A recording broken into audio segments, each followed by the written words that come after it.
Welcome back to the channels, guys. And I hate having to make videos like this. Arcade1up has officially made their CES 2024 announcement, and it doesn't really surprise me at all. You're going to want to hear about it, so let's get into it.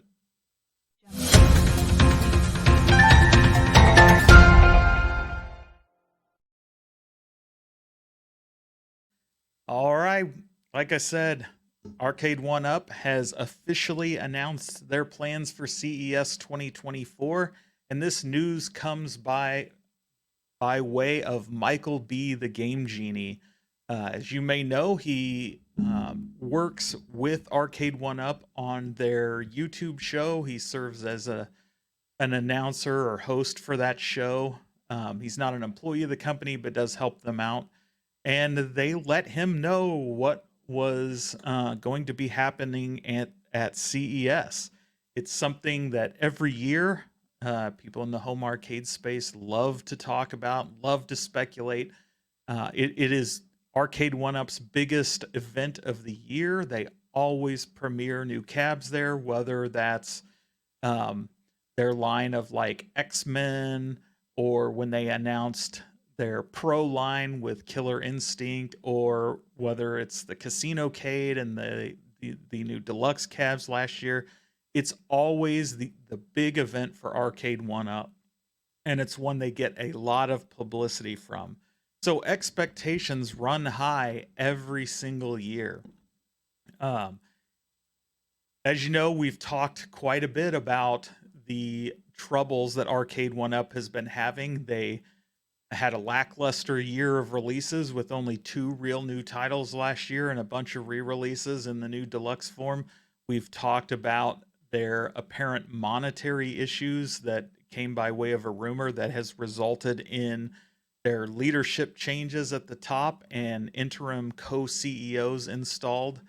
Um, and we've speculated about what their future in 2024 holds. And I hate to say this, um, it seems like it's not going to be good. They informed Michael B that they will not be attending CES this year. Of course, in their announcement to him, they used a lot of corporate speak about wanting to make sure their products are top notch and quality and ready to reveal. But you can't forget the last several years, right? They bring prototypes to this show. Nobody expects fully ready cabs to release. Oftentimes they premiere them here and they don't come out for 6 months before you see them in stores. It's usually the middle of summer. Um, and for them not to bring anything is not a good sign.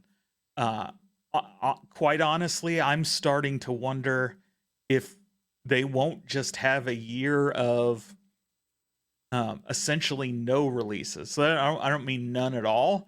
I think they're likely gonna live on the deluxe cabs they have out now for an entire another season and not release anything new from that standpoint. I think they probably feel like they haven't been in the market long enough, which is a change from the past, right? They usually every year are re-releasing new versions of these cabs, and I don't know that they feel they can do any kind of more upgrade to these other than maybe change the skin they're in.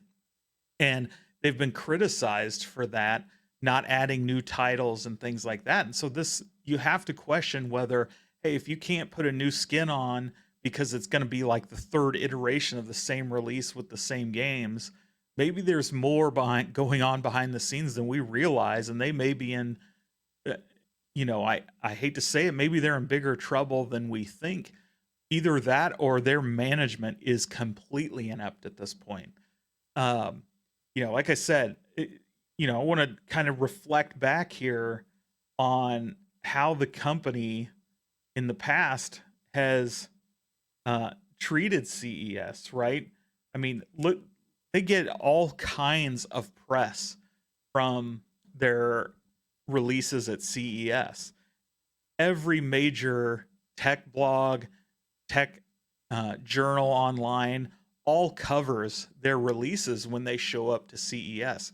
Even last year, there were all kinds of TV spots, everything around this Wheel of Fortune Casinocades. And in the years prior, we've talked about those releases. And so, for them to be willing to give that up, they don't get that kind of publicity around anything else, right? They showed up at Evo last year, but that's really a niche convention that's really for fighters. It doesn't get the kind of media attention that the Consumer Electronics Show does.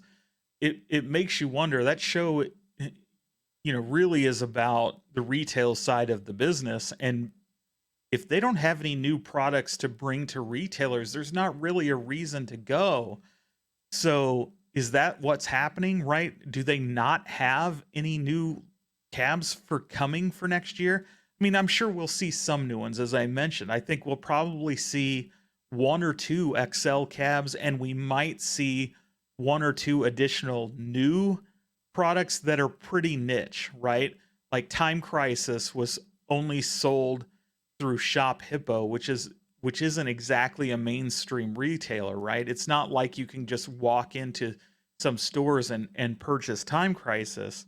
And so you have to wonder if they're going to fall back, say, hey, we're just going to keep the deluxes out there. We're going to leave those out there for Best Buy or Walmarts and those kinds of things. And then we'll release a couple new. Maybe we'll finally see that, Smash TV.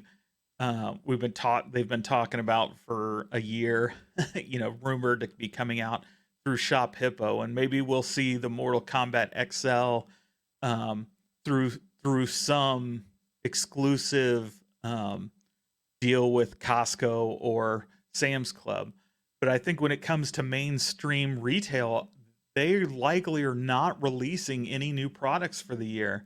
And I think it's safe to speculate that based, solely on what we've seen from this release. I'm pretty disappointed, to be quite honest. I don't know what else to say about it. I think it's a big sign that things aren't right. And with the company being so quiet about the leadership change, as we've mentioned before, and if you mentioned that video, you can check it out on the channel. And while you're here, you might as well click like and subscribe, and we'll try to keep you updated with all the information as it comes out. But this company still hasn't officially announced that their CEO has been outed. They still haven't officially announced who the new CEOs are. Yeah, they mentioned it in a stream. Cyrus Rosenberg, their senior licensing manager, mentioned it. But aside from that, there's been no statements. The people who have left still have their titles listed. They've been completely silent. It's really strange. And then now you have the CES, and I could sit and speculate all day, but you just have to think this is not a good sign. So, what does it mean? I guess we'll wait and see. It probably means we're not going to hear any new titles probably until May or June is what I suspect. I mean, we can hope for more. I certainly hope for more. I don't want to be right about this. I want them to be like, oh no, we just, last minute there was some kind of mix up and we couldn't get the prototypes in time, and so we had to back out at the last second because the prototypes are stuck on a ship somewhere. Or they got damaged in shipping between one facility and another or something. I don't know. We can hope for the best. I just think this is yet more evidence that the company, between shutting down their retail space or pop-up store, whatever you want to call it, that they had open for quite a long time, to the outage of their leadership. Now they're not showing up at CES. I just don't, I just don't have high hopes. I enjoy their products. I want this company to be around for a long time. We've speculated about maybe Atari making an investment to help the company stay afloat. I hope something like that happens because I'd hate to see this company um, disappear, or go the way of the iArcade dodo bird. Um, but things don't look good right now, and I can't say much more than that. So leave a comment below. I'd love to know what you think. What do you think's happening with Arcade1up? Is this just a, a hitch and they'll be fine, or is this really just more evidence that we're closer to the end than the beginning with this company? And it had a few short great years, but it's going to burn out like it came in. I hope that's not the case, and I hope I'm wrong on these things, and I hope I'll see you in the next one. So have fun.